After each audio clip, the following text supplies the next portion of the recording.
अधिक मास सुरू आहे आणि अधिक मासामध्ये अधिकाधिक सेवा कशा पद्धतीने कराव्यात किंवा सत्यनारायण व्रत करण्याची इच्छा होती, जेवढा दिवस अधिक महिना सुरू आहे तेवढा दिवस आम्हाला सत्यनारायण व्रत करायचं होतं, पण काही कारणास्तव ते आम्हाला करता आलं नाही, तर आम्ही या व्रताला आता सुरुवात करू शकतो का?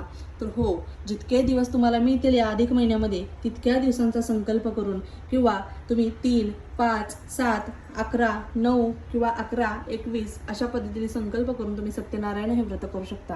हे व्रत अत्यंत प्रभावी, अत्यंत उच्च कोटीची अशी सेवा भगवान विष्णूंना समर्पित असणाऱ्या अधिक महिन्यामध्ये भगवान विष्णूंची सर्वात उच्च कोटीची व त्यांना प्रिय असणारी सेवा ती म्हणजे सत्यनारायण व्रतकथा.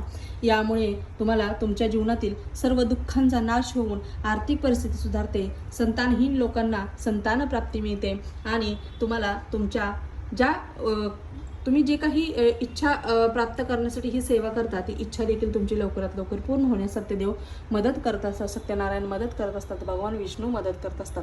तर ही सत्यनारायण व्रत तुम्ही 3, 5, 7, 9, 11, 21 या संख्येमध्ये कशा पद्धतीने करू शकता आणि या अधिक मासामध्ये तुम्ही जास्तीत जास्त पुण्यफळ कसं मिळवू शकता, याचे नियम काय, अटी काय, या संबंधीचा व्हिडिओ आपल्या चॅनलवरती अपलोड झालेला आहे. नक्कीच तुम्ही आपल्या चॅनलला व्हिजिट करायला विसरू नका. त्याची लिंक मी खाली दिलेली आहे. श्री स्वामी समर्थ.